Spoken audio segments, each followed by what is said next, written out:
नमस्कार। मैं रिंकू यादव, आप देख रहे हैं SR न्यूज।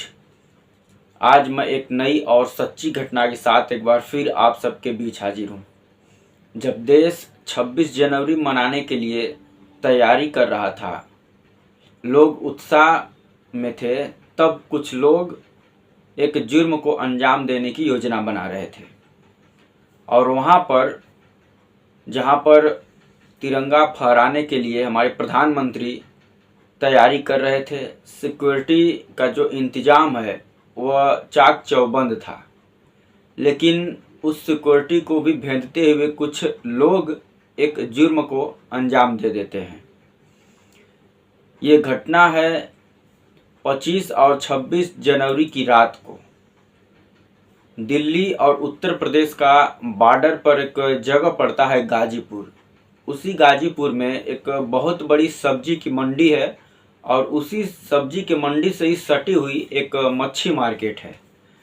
वहीं पर जो है कि 25 और 26 की रात में एक बहुत ही भारी बैग कुछ लोगों को दिखाई देता है और उसके आसपास कुछ कुत्ते मंडरा रहे थे। ये देख करके कुछ लोग पास जाते हैं तो उस बैग से बदबू आती है। जब बदबू लोगों के नाकों तक पहुंचती है तो लोग जो है कि ये समझ जाते हैं कि इसमें कुछ गड़बड़ है। तुरंत कुछ लोग पुलिस को फ़ोन करते हैं। पुलिस की एक टीम मौके वारदात पर पहुंचती है और जब उस बैग को खोल करके पुलिस की टीम चेक करती है तो उसमें एक 24 से 25 साल की लड़की की अर्धजली लाश पड़ी हुई थी।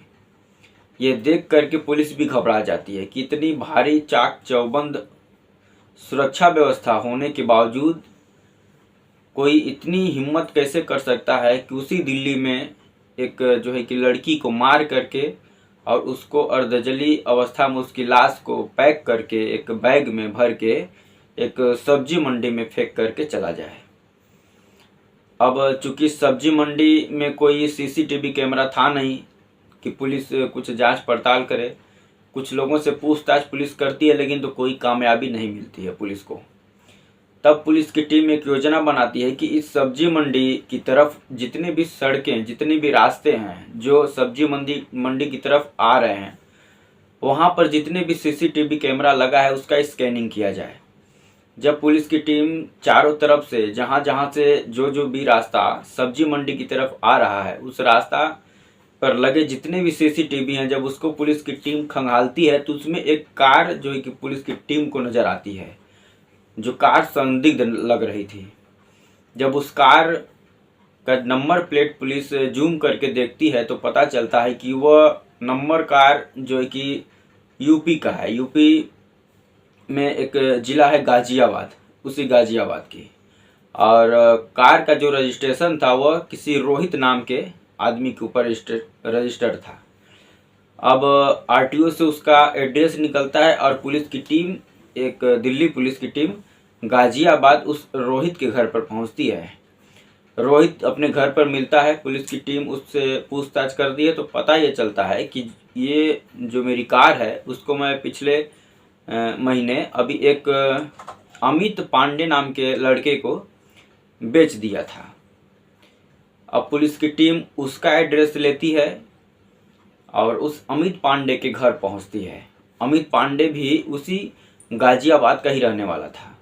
जब उसके घर पहुंचती है पुलिस की टीम तो अमित पांडे अपने घर पर ही मिल जाता है।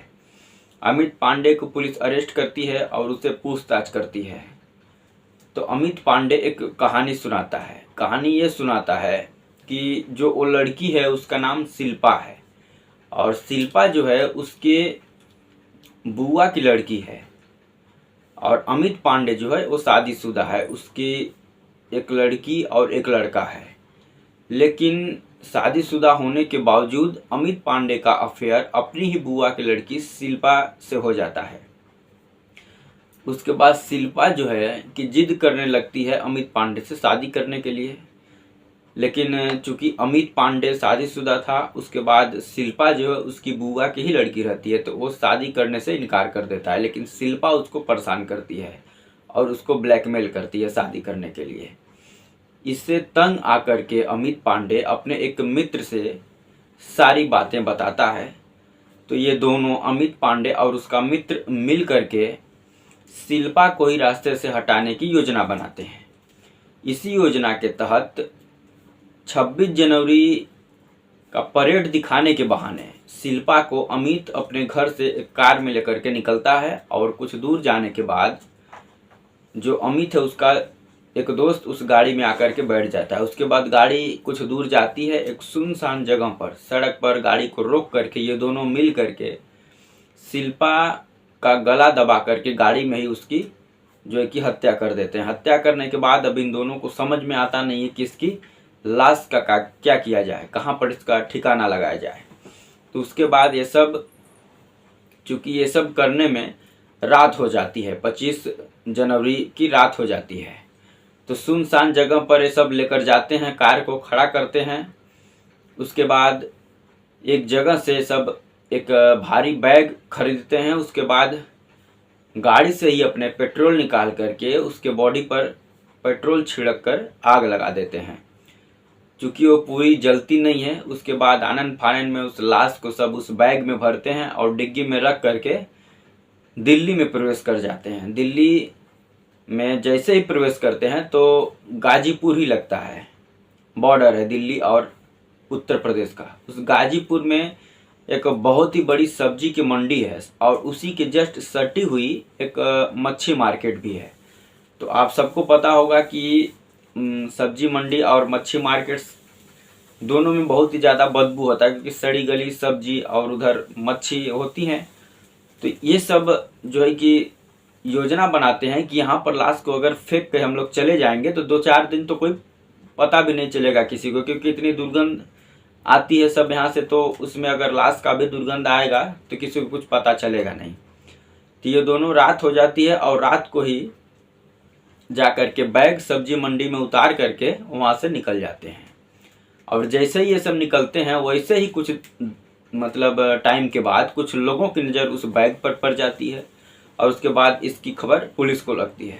और 26 जनवरी को अगले दिन सुबह सुबह तक पुलिस इन दोनों तक पहुंच जाती है। तो इस प्रकार से दिल्ली पुलिस काफ़ी एक्टिव और तेज इस केस को सुलझाने में कामयाब हो जाती है। क्योंकि 26 जनवरी का दिन भी था तो सिक्योरिटी भी बहुत ही हाई फाई थी दिल्ली और उसके आसपास के एरिया की। उसके बावजूद भी ये सब जा करके दिल्ली में एंट्री करके वहाँ पर एक लाश को रख करके भाग जाते हैं। लेकिन दिल्ली पुलिस काफ़ी एक्टिव रहती है उस दिन, तो इस वजह से इस पूरी केस को दिल्ली पुलिस 24 घंटा के अंदर ही सुलझा लेती है और मुजरिमों को जेल भेज देती है। तो इस प्रकार से इस पूरी केस की खुलासा होता है। तो दोस्तों यही रही आज की सच्ची कहानी, जो दिल्ली के गाजीपुर के सब्जी मंडी से शुरुआत इसकी होती है और इसके मुजरिम जो होते हैं ये पकड़े जाते हैं यूपी के गाजियाबाद से। तो दोस्तों ये कहानी आप सबको कैसी लगी कमेंट कर ज़रूर बताएं। और यदि इस कहानी को, इस स्टोरी को हमारे यूट्यूब चैनल पर देख रहे हैं तो चैनल को सब्सक्राइब करना ना भूलें और फेसबुक पेज पर देख रहे हैं तो पेज को फॉलो करना ना भूलें। जय हिंद, वंदे मातरम।